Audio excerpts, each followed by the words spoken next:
Therefore, talking about economics, there's no person that in my close network is better than Mr. D from Thailand. He is currently an entrepreneur, a co-founder, and the CEO of his company. So please welcome Mr. Darulhaq Bunsapat from Thailand. Good morning, ladies and gentlemen, and thank you, Mr. Fong, for your kind introductions.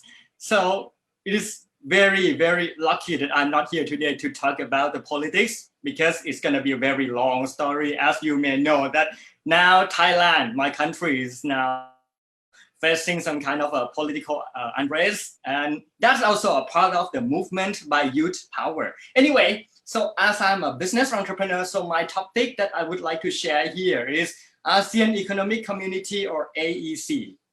We all know that COVID-19 is here and is changing everything around us. So how the economic direction could be after the COVID-19, and how we ASEAN youth can do to support each other in the restoration of ASEAN economics after this. So first, how does the COVID situation change economy, and what direction will it be for the future of AEC? I believe that we all know this word, new normal, right? So it is something like about change in the working style.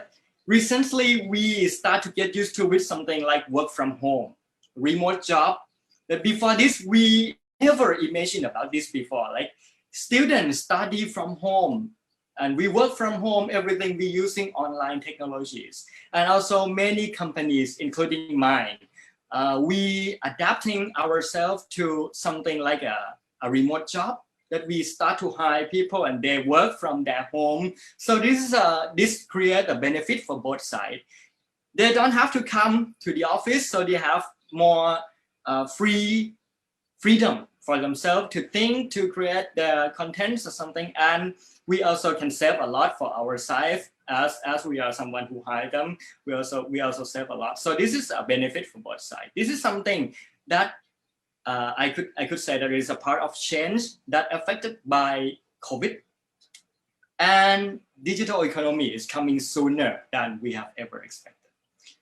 Before this, we know that we aim for a digital economy, but we have no accelerator until COVID-19. So thanks to COVID-19, that it comes and accelerate all of this to happen even sooner than before.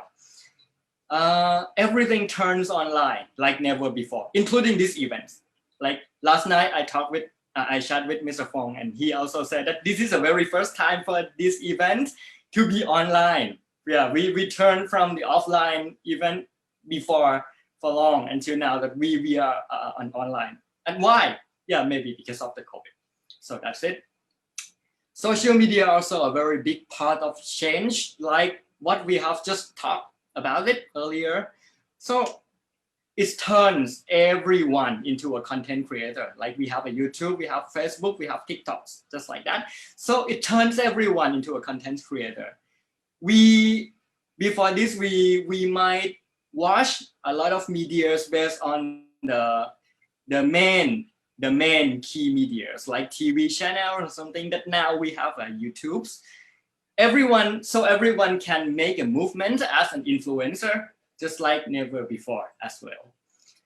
And one more thing is about the fintech, financial technologies. So just like a case example of from here in Thailand, we have one thing called G-Wallet or e-wallet by the Thai government.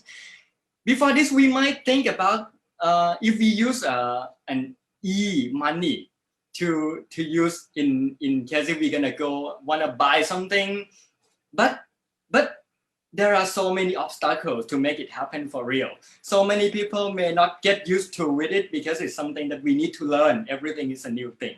Before this, we just get used to using cash to pay when we buy stuff. But when talk about digital money or e-money, it's not that easy, but because of the COVID. So the Thai government created one application called G-Wallet. So now even older generations like granddad, grandma, who even never know about how to use a smartphone before, now they have to adapt Now they have to use this application and learn how to pay using e-money, e-wallet. So that's something changing by now. So next is about the direction shift of the main income of ASEAN countries. With the case example, a very clear case example of the situation in Thailand. As Thailand, we used to depend and rely strongly on tourism. Like our infrastructures, local businesses, we mainly created to support tourism industry. But now, we all know that the tourism is no longer a stable source of income anymore. So how do we move on from now? We may have to look for something more sustainable, like create an economic ecosystem that supports every single node in the system, like environmental development, renewable energy, or something like that. So let's move to my second point, that ASEAN, we need to share and support on each other to create such a strong economic base. Each country in ASEAN has a different economic policies based on their resources, visions, and culture. But we, as young generation, we must look forward. If we expect to make change to the ASEAN community to be as prosperous like never before.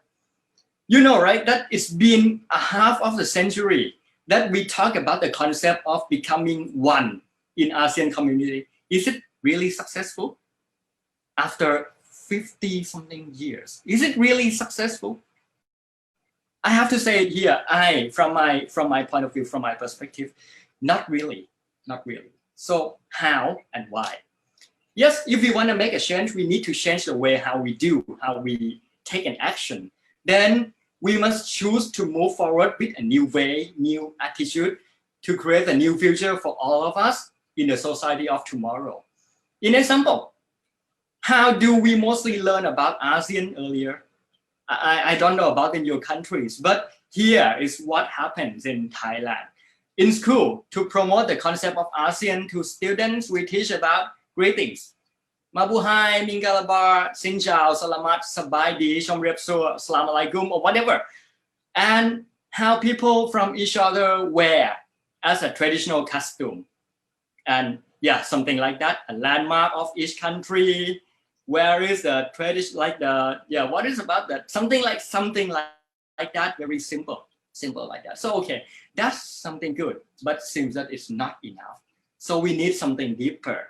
We need to learn more about how do people think of each other, the vision and the direction of each country in development, what is the resource and needs of each country, and many more like that.